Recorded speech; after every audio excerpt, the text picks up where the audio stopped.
francesas, holandesas e um pouquinho da inglesa. Por quê? Porque lá na Europa, eles fazem muita intervenção no território, que a gente ainda faz pouco. Nós estamos propondo só um pouquinho, vamos lá. Primeira coisa, eu falei do coeficiente básico e do coeficiente máximo. Até o coeficiente básico, você está construindo, nós estamos trabalhando com a ideia do coeficiente básico em todas essas macrozonas de 1. Eu estou dizendo o seguinte, cara, você tem um terreno, pode construir de boa. Você vai poder usar ele para morar, usar ele para comércio, para serviço. Quando você começa a verticalizar, você está usando ele para tudo isso, mas também para vender a terra. E aí, depende. Se você vai fazer essa verticalização num lugar que eu quero, beleza. Se você não quer, eu uso um instrumento que não te impede, mas que te inibe, chamado outorga onerosa sobre o direito de construir. O que é outorga onerosa sobre o direito de construir? Outorga, eu te dou o direito, oneroso, pagando, para você construir até o coeficiente máximo. Acima do coeficiente máximo não pode. Então, 4,5 no vermelho, 3 no laranja, 1,5 no amarelo. Então, o que é outorga onerosa? A diferença entre o coeficiente básico, aqui está em branco, e o coeficiente máximo, aqui em verde, você vai, o empreendedor paga uma pequena ou uma grande taxa, dependendo de onde ele vai estar. Vamos explicar, e dependendo do tipo de prédio. Por quê? Depois eu vou falar disso aqui. Por quê? Se ele tiver, lembra que a Isabela falou do DOT, desenvolvimento orientado pelo transporte, se ele estiver perto de um corredor, ele vai pagar menos. Por quê? Porque ele já tem infraestrutura. Eu quero que ele construa ali, então eu estou criando condições de incentivo. Se ele, além disso, nós dividimos em 4 tipos. Então, aonde está em volta do corredor, independente da macrozona, a gente chamou de zona de estruturação e adensamento. O que a gente está falando? Uberaba é aqui prioritariamente, mas não só, que a gente deve construir. E aonde não é, nesses brancos, é uma zona de adensamento restrita. Pode adensar? Pode.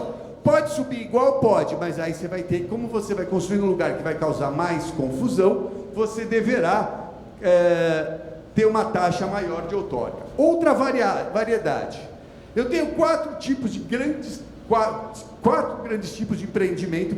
Eu tenho residencial, eu tenho não residencial, eu tenho HIS, habitação de interesse social. Habitação é uma coisa importantíssima, nós temos que deixar ele específico num lugar. E o edifício misto. O que é o edifício misto? O edifício misto é aquele que normalmente é um prédio com um monte de habitação e no térreo ele tem um outro uso. É bom isso para a cidade? Muito. Por quê? Porque eu gero emprego logo embaixo. Porque eu gero uma cidade que não fica desocupada em nenhuma época do dia. Quando é muito residencial, o dia está liberado. Quando é muito exclusivamente comercial, a noite fica também vazio e aí é perigoso. Então eu quero incentivar o uso misto. Como é que eu incentivo? Eu falo, olha, se você fizer uso misto, a tua outorga vai ser menor. Principalmente se você fizer em volta do corredor. Então, a lógica de estruturação do território, a partir de um processo de inibição e incentivo, se dá através da outorga e dos usos que vão ser replicados nas zonas. Na zona vai estar detalhado, mas no plano diretor já estabelece essa diferenciação. Vou voltar só para falar o seguinte: qual que era a diferença? A outorga onerosa é para arrecadar dinheiro?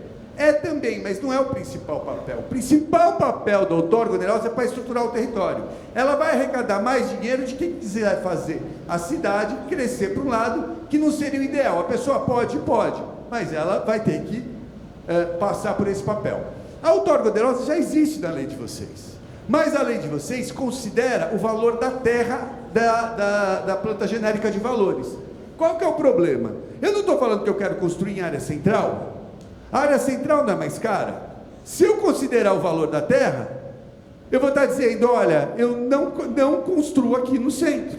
E aí a cidade vai crescer ad eternum. Eu estou incentivando, eu estou dizendo, constrói cada vez mais longe para a cidade ficar cada vez mais cara. Já falei aqui numa audiência, não sei se do plano diretor de plano de mobilidade, o mau exemplo máximo do país é a cidade de São Paulo, que paga anualmente por ter um transporte bastante pendular, 6 bilhões de reais por ano. Nós estamos no momento, mas se a gente quiser continuar com isso, tudo bem, o que eu vou dizer para vocês, que é o que eu digo em todos os lugares, é que muito provavelmente em 10 ou 20 anos, se não vocês, seus filhos e netos, vão estar pagando alguma coisa compatível, não 6 bilhões, evidente que não, mas uma cidade que vai crescendo com concentração de oportunidades, tende a ficar mais caro. É matemática, não é porque eu quero ou deixo de querer.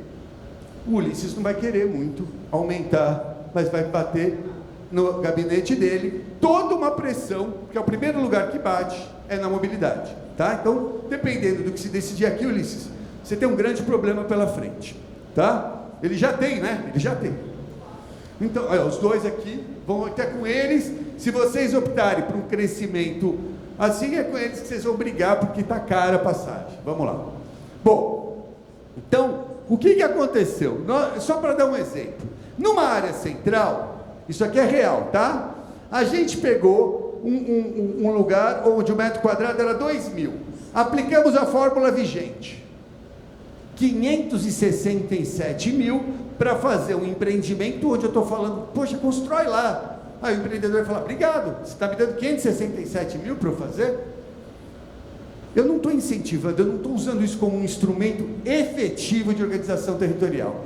Se a gente pegar a mesma regra, aplicando aquilo que a gente colocou hoje, ele pagaria 176 mil. Porém, se ele fizer o uso misto que eu estou falando, cara, traz oportunidade de emprego perto do corredor, traz oportunidade de emprego onde tem gente morando, ele passa a pagar 88 mil. Não precisa fazer pergunta, vocês preferem pagar 567 ou 88? Ele vai ganhar, ele ganha uma quantidade enorme no investimento. Mas eu acho que se ele for esperto, ele vai preferir isso aqui. Ou seja, o que nós estamos fazendo de uma maneira muito objetiva e já previsto do plano diretor, depois o zoneamento vai botar esses detalhes, é criando sim uma regra de indução e inibição. E se ele quiser fazer em outro lugar, ele vai fazer, ele pode fazer. Tudo que está permitido é acima do que já está sendo feito, mas ele vai ter que pagar para não complicar a nossa vida. Vamos lá. Nossa, fizeram essa pergunta para mim agora. Estou acabando. O que acontece? E o empreendedor, tudo bem, você está falando do macro. E o cara que for fazer o supermercado do lado da minha casa, muito provavelmente ele pode. A gente está sendo bastante permissivo. Só que a partir de um determinado tamanho, numa tabela republicana, objetivo, ele vai ter que fazer um estudo chamado Estudo de Impacto de Vizinhança. Está previsto na Constituição, não estou me inventando nada. Aliás, no Estatuto da Cidade. Ele vai fazer um estudo, o Estudo de Impacto de Vizinhança. Está previsto que ele tem que ser feito e ele vai dialogar. É um instrumento técnico de negociação. Ele vai negociar com o poder público. Olha, eu causei esse impacto, eu vou fazer numa matriz de mitigação o que pode, o que eu vou fazer e o que eu não vou fazer para a cidade.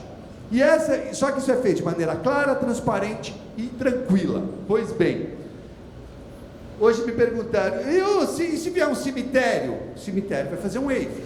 Porque não adianta eu falar, olha, aqui pode cemitério, não pode cemitério, eu tento controlar o mundo. E a dinâmica não é assim, as pessoas querem fazendo. Então, cemitério é uma coisa que qualquer cemitério tem que fazer um waiver. E aí a gente vai trabalhando com um número de unidades objetivo, um número de metro quadrado objetivo, onde vai ter waiver, onde não vai ter waiver. Mais para frente, a gente pode até trabalhar junto, o pessoal do IATM, quem não faz, como se faz um waiver, discutir com a sociedade civil, porque o mais importante é que a sociedade civil, a sociedade técnica, o conjunto de técnicos saibam fazer e saibam discutir. Nós vamos estar elevando o nível de discussão do território de Uberaba, considerando todas as consequências disso. Bom, para terminar, quer terminar?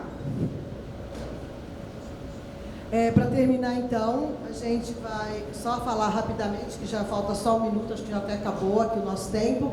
É a questão, então, de alguns parâmetros de melhoria para a questão do desenvolvimento, do planejamento urbano da nossa cidade, a partir do núcleo da CEPLAN, né, que é a revisão das atribuições do Conselho Municipal de Planejamento Urbano, a implantação do Instituto de Planejamento Urbano, pode passar, e vejam vocês aqui só para finalizar, qual que foram as forças, os avanços e as oportunidades que esse plano pode trazer para o longo dos 10 anos.